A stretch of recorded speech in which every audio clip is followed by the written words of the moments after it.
think we can all agree that about 300 years ago, Satan started cloning babies, and as we all reached adulthood, we were flooded into already existing cities that were built by who knows who. And so as we found their old tech, we would improve slightly. But the reality is, we have a lot that's coming that will disappoint kittens. All I want is the perfect camera. All I want is the perfect camera. So the CP Plus event just concluded, and usually that's a yearly, don't quote me on that, camera event where everyone gathers and then all the companies announce new exciting stuff at this special event. And did we get any of that this year? Like, Sigma released a frickin' 85mm 1.2 that will be flatter than anything ever made, a 15mm 1.4 that already exists, thanks Sony, and they're also making rice, apparently. Is it organic? No. Why would it be? It's just little flat kernels, no 3D popping rice kernels. Couldn't even make milk out of the damn stuff. So it's like, we're not getting a lot. Nikon was doing some Mark IIs of zooms that already existed, and we can clearly see that our orphaned babies have not been able to replicate the technology that they inherited from their giant ancestors. So I don't know that we're really gonna improve on much. So it just got me thinking, like, what's coming to be excited about? Like right now, we have everything we need. Okay, that's one take. But like, where's the leapfrog moments? Like, you think the Sony a7S IV is gonna leapfrog again? You know that the Mark II had 4K 24p 8-bit. It leapfrogged to 4K 120 10-bit. What the? So it's like, the a7S IV to leapfrog that? We're talking like 4K 480 frames per second 16-bit RAW if we're gonna have that same exact replica moment. Do you think that's coming? Do you feel it in your orphaned baby heart? I don't think that's coming. So like, what are we gonna get? Not much different. We're getting orphan technology that's like, we can also do 4K 120p, I think, but it'll be sharper this time. You wait for it. No one wanted your orphan baby ass. We know Sony is incapable of feeling emotion. They're a soulless company. They're one of the few soulless robot AI companies out there that make exactly perfect gear that robots probably clap their robot hands together when it's announced. But for humans, the rest of us that weren't cloned, when we want to feel something deep, we're not shooting a Sony. If I want a little soul in my life, we shoot on the Fuji X-H2S with the Canon EF 85mm1.2 stuff. It's speed boosted in log formats, and we're happy over here. But what's coming next for Fuji? Are we gonna see something? They're a little delayed making a new flagship X-H2S. Honestly, a lot worse than the X-T4 that I remembered. The stabe is worse. The autofocus, debatably worse as well. Even the image, it's less magical.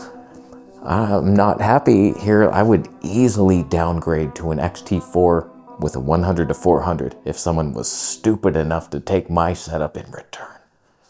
Not many dumb ones out there to take that deal. So it's like, what's coming next for Fuji?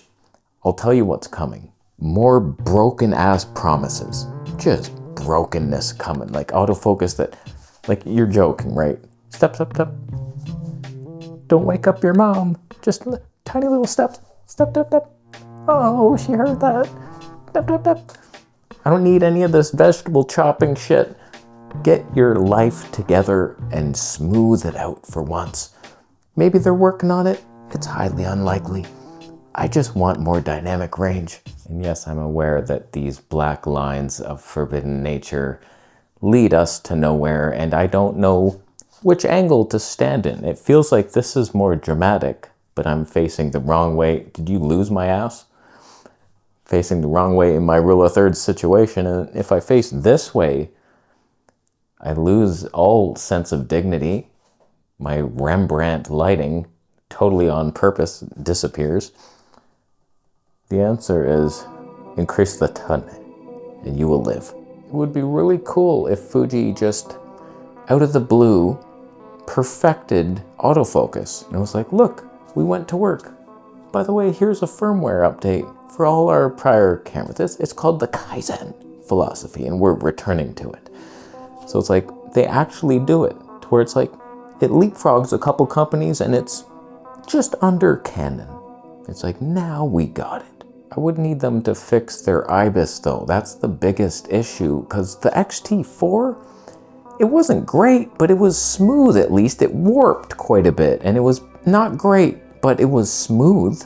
And then the XH2S, I swear I heard a Fuji executive say it has improved IBIS, but it's much worse. It's way worse. It's not even close. Like, especially for wildlife, you can't move. If you want to vlog, you can't do it. You can hand hold some stuff. When it comes to Canon, I don't know that I can even trust you and your ideas, because you have a high megapixel Canon R5 II that does 8K, and then our lower megapixel version that does 7K. Oh, thank God. I thought that 8K was a bit sharp. I want a more like video-centric dynamic range version of that. 7K, it's the same ass camera. They're supposed to be very different lines. Megapixels are both right there. Like, we should have high and low, not high and pretty damn high.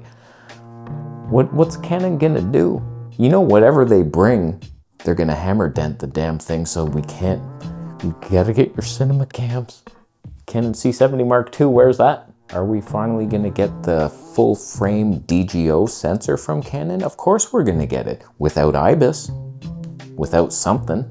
Something's gonna be missing. Can't have that. Can't ever make the perfect thing. We have to always be making imperfection, because it's hell earth.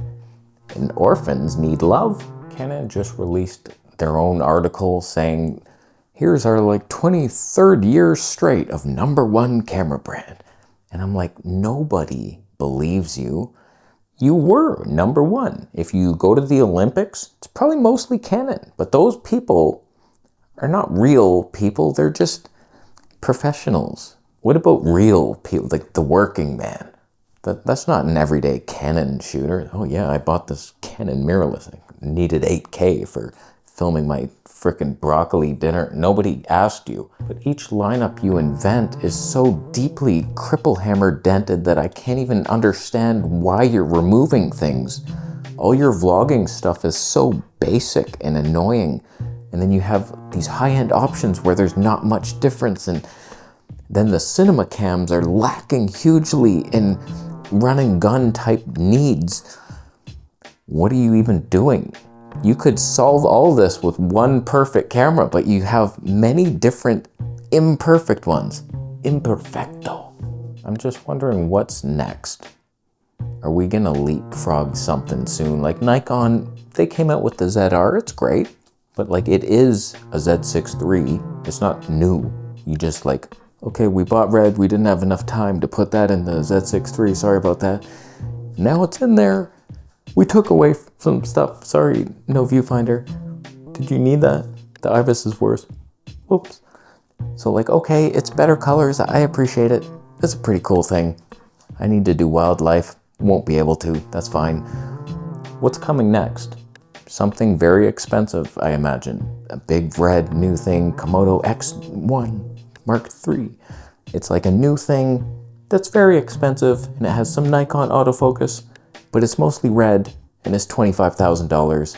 And like, I don't need that. Is the Z9 II gonna be the leapfrog? It feels like that's gonna be the thing that does like 4K 240, but your Z9 did 4K 120, HD 120. Explain it. I need an executive to explain that decision to me. It's very capable. You could probably do HD 480 frames per second, but you don't choose to do neither. So it's like, okay, Z9 II might be that thing, but it's gonna be giant. Built-in battery grip, damn you. So like that's announced with all these amazing specs. Are we gonna get a Z8 Mark II that's basically that thing, but properly done without a battery grip and weighing 19 tons? Maybe. But like, why did you do that anyway? Why do you have the Z9 that is like your flagship, and then the Z8 is basically everything that needs to be in a smaller, cheaper package? Why do you have that? Why do you have them both? So like, just end the Z9 line and continue a Z8 Mark II that destroys everything. It's a bit heavier, okay? But like, for those of us wildlife professionals who have seen sparrows before, I would like to think I need something like that. A Z8 Mark II with the 800mm prime, and I'm out in my backyard. I'm earning my keep. But there is some hope for Nikon to take this to the next level. I feel like they might be the leaders that bring all the orphans together. So besides them, do we really believe that Panasonic is gonna, like, I look for Panasonic deals. There's still only one ad in my whole county, and it's for a point and shoot piece of crap. It's so hard to sell Panasonic gear. You never find it used. Nobody shoots it, that's why. I don't know that anybody wants to either. It's a fringe society, and I would join you. I would be with you holding hands. We're like best IBIS in the business. Airy Log, is anyone else doing that? No. ProRes RAW, oh my God. But Panasonic is like a cult that's free to join. And you feel like because it's free, it has no mystique. Anyone can come, but like no one wants to come. That's the problem. Like most others, there's something mysterious about your company, something that makes you stand out. And Panasonic, you're a free newspaper at best. But will we get a Panasonic GH8 specs in a S9 body? I could use something like that. Like an increase, not the 25 megapixel sensor. We're done with that. We went lower. You realized, Micro Four, that was a stupid idea. And you went back down to normal and you shrunk the body, and everyone's happy now. Everyone has their tiny Micro Four Thirds camera, but the specs somehow were able to leapfrog your bigger flagships. I know it's going to be a problem in the marketing department. How do you sway those opinions? I don't know. That's up to you. You'll figure it out. You're creative. Come on. Or will we get an S1H Mark II finally? It's more vaporware than anything. I'm not sure that it's ever coming. I think that was the S1 Mark II. That is the thing. That is the upgrade. But whatever. I don't expect much from Penny Boy. Nor Olympus. OM System, will you continue? You're kind of releasing things, but not interesting camera bodies. None of them can do HD 240 without the over-sharpened, baked-in image that has no autofocus and crops in 100,000%. I think we'll see some innovations, but they will be things like digital stabe is much better now, which I wouldn't even mind if it's not too much of a crop. You can't just 40% crop my ass and say, look how good our stabe is. What I would love more than anything is just more customizability. Let me change things. Let me erase things from your menu and make my own better one. I know every single camera has a my menu, but not with the color-coded perfection and fun. It's all just one thing. Let me change your whole menu to what I want. Let me have auto white balance that only goes between like 5,500 and 6,000. If I want to set it, like boom, there's that. Or auto ISO that I only choose these, and shutter, like never, like there should be rules I can set. Like, okay, we're sticking with the shutter rule, unless, of course, it's okay, choose ISO first, but not up to this level. And once the ISO's here, then the shutter kicks in. Like, let me set parameters. Let me have some fun. Let me control. Let me be in control. I should be able to display the battery percentage on every camera. That shouldn't be an only Sony thing or only Canon can do this. And just, can we just start working together and unify things and just agree that like this menu pattern works best? We're just sticking to that. And like we're unifying, not in a one world government type of way, but I see it. I'm ushering it in. Uh-oh. Okay, I've said too much. Don't do any of those things. Be unique. That's what got us here. We're not all just orphaned babies planted in a city. We have ideas. We're fresh. We belong here. We're not taking over our ancient ancestors. I'm going to leave quietly. Bitcoin can be donated. Fuji autofocus is brilliant. My light no longer is serving the purpose I once had, but as you can see, I went too close, and this is really bad. Subscribe for more videos.